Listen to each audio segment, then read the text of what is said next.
Hyderabad financial district లో ఉన్న Medicover హాస్పిటల్లో 640 స్లైస్ సిటీ స్కాన్ మిషన్ ద్వారా గుండెకు సంబంధించిన సమస్యలను ముందుగానే గుర్తించి హై రిజల్యూషన్ ఇమేజెస్ ని మీకు అందిస్తోంది. ఇది వెలుగుమట్ల బాధితులకు జాగృతి నిలబడ్డం కాదు, రాష్ట్రంలో ప్రతిపక్షం చేయలేని పని జాగృతి చేస్తుంది.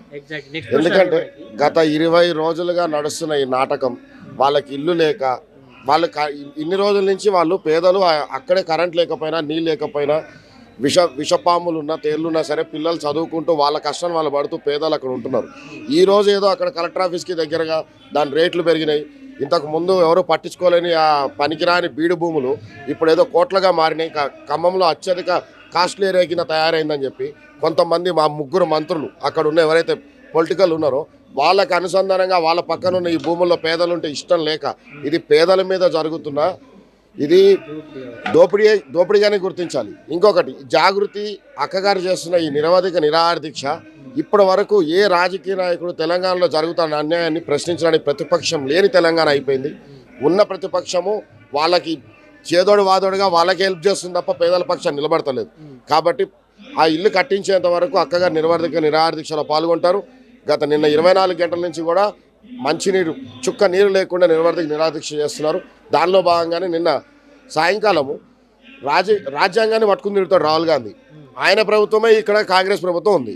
ఆ రాజ్యాంగంలో ఉన్న విలువలను తుంగలోకి తొక్కి మహిళా కానిస్టేబుల్, మహిళా ఆఫీసర్ లేకుండా కేవలం మా జాగృతి మహిళల్ని, అక్కగారిని జాగృతి కుటుంబ సభ్యులు ఎవరైతే మహిళలు నిన్న వాళ్ళతోటి బాధితులతోటి పరామర్శించడానికి వెళ్ళి వాళ్ళ గురించి కలెక్టర్ ఆఫీస్ వరకు నిరసన తెలియజేసి అంబేద్కర్ భవన్ దగ్గర ఏదైతే నిరసన తెలియజేసిన కార్యక్రమంలో దౌర్జన్యంగా పోలీసులు మహిళా కానిస్టేబుల్ లేకుండా కేవలం మగ కానిస్టేబుల్లో కూడా ఆఫీసర్లు కూడా అందరు మగవాళ్ళే ఉన్నారు, మహిళా కానిస్టేబుల్ లేరు. దౌర్జన్యంగా రాజ్యాంగాన్ని తొంగలోకి తొక్కి ఉన్న సెక్షన్లను తొంగలోకి తొక్కి న్యాయస్థానాలు, న్యాయవాదులు న్యాయస్థానాలు ఇచ్చిన జడ్జిమెంట్లు కూడా పట్టించుకోకుండా, సెక్షన్లు పట్టించుకోకుండా పోలీసుల దౌర్జన్యానికి ఇది నిజస్వరూపం. కాంగ్రెస్ పాలన ఎలా ఉంది తెలంగాణలో అంటే కేవలం పోలీసులు కాంగ్రెస్ మంత్రులకు తొత్తుల్లాగా పనిచేస్తున్నారు, పేదలకు పనిచేయట్లేదు. వాళ్ళ రాజ్యాంగాన్ని కాపాడడానికి కాదు, కేవలం మంత్రుల యొక్క ఇష్టాలను వాళ్ళు ఏదో చూపించుకుని వాళ్ళు ఏదో మెప్పు పొందడానికి చేస్తున్నారు తప్ప నిజంగా రాజ్యాంగబద్ధంగా నిన్న అది అరెస్టు జరగలేదు. కానీ వాస్తవానికి తెలంగాణలో ప్రతిపక్షంలో ఉన్నటువంటి బీఆర్ఎస్ పార్టీ కన్నా కూడా జాగృతి చాలా ముందుకెళ్ళి ప్రతి దానిపైన పోరాటం చేస్తూ ఉంది. అంటే దీంట్లో ఏదైనా తెలంగాణ జాగృతికి రాజకీయ కోణంగా వినియోగించుకునే ప్రయత్నం చేస్తూ ఉందా అన్న? ఇప్పుడు మీరే అడిగారు, ప్రతిపక్షం లేకుండా జాగృతి పోరాటం చేస్తుంది, కవిత గారి ఆధ్వర్యంలో పోరాటాలు జరుగుతున్నాయి. ఇప్పుడు రానున్న 2-3 ఏళ్ళు ఏమైనా ఎలక్షన్స్ ఉన్నాయని ఇంకో 2 నెలల్లోనూ 3 నెలల్లోనూ 6 నెలలు ఏమైనా ఎలక్షన్స్ ఉన్నాయా?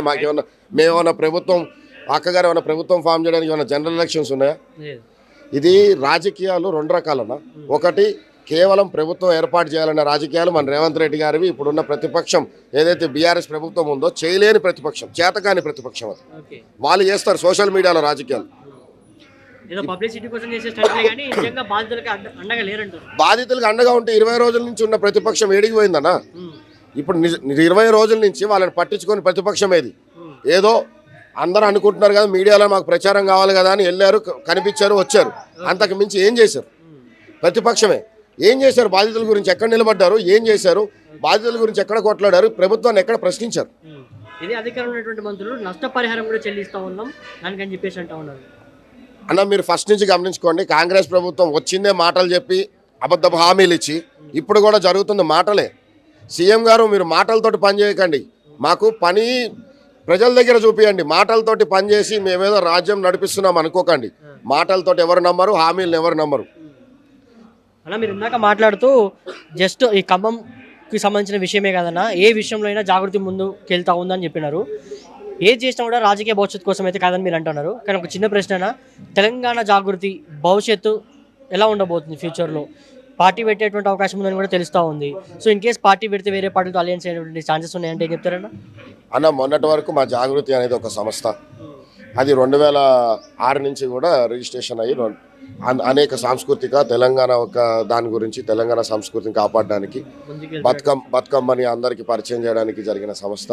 కొన్ని జరిగిన సంఘటనలు, అక్కగారి మీద మోపబడ్డ అబద్ధపు కేసు, దాని ద్వారా కొన్ని జరిగిన బీఆర్ఎస్ పార్టీలో కొన్ని జరిగిన వాటి వల్ల బయటకు వచ్చి అక్కగారు ఇప్పుడు రానున్న 2 నెలల్లో రాజకీయ పార్టీ నెలకొల్పుతున్నారు. ఇప్పుడు మీరు అడిగిన దాని గురించి చెప్పాలంటే పొత్తు ఉంటుందా, వేరే వాళ్ళతో కలిసి మేము పోటీ చేస్తామా అంటే ఇది రాజకీయ పార్టీ అన్న, ఏదున్న పార్టీ నిర్ణయం అనుసరించి ఉంటుంది. ఇంకొకటి, మా పరిజ్ఞానంలో ఇంత గట్టిగా పోరాడే గొంతు తెలంగాణలో ఇంకెవరి దగ్గర లేదనుకుంటున్నాను. ఎవరైనా వచ్చి మాతో కలవాలి తప్ప మేము ఎవరితో వెళ్ళి కలవాల్సిన అవసరం మాకు లేదు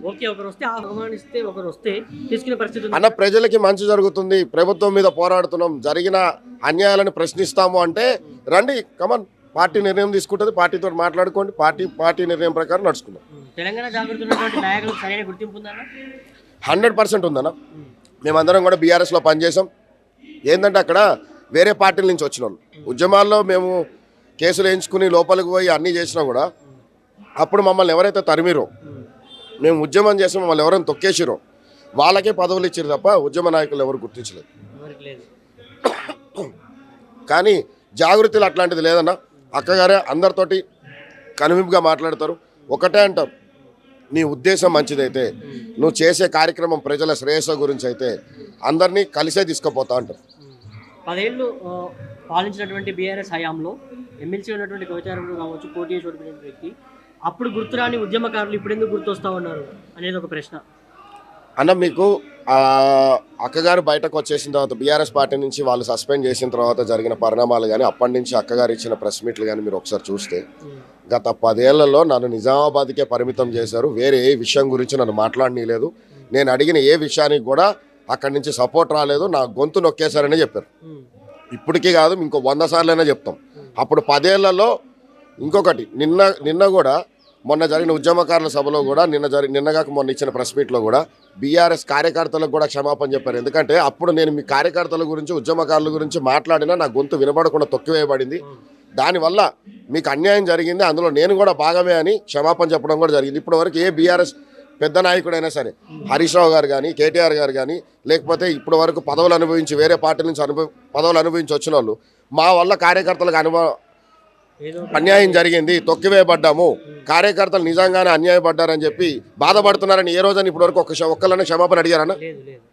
అన్న, అక్కడ 10 ఏళ్ళు మా అక్కగారిని మాట్లాడనీయలేదు. అక్కగారు ఏదైనా ఇది అన్యాయం జరుగుతుంది వీళ్ళకి అని చెప్పి చెప్దామని పోతే ఆమె గొంతుకి ఆడ సపోర్ట్ లేదు కాబట్టి బయటకు వచ్చి సొంతంగా ఇప్పుడు పోరాడుతున్నాం.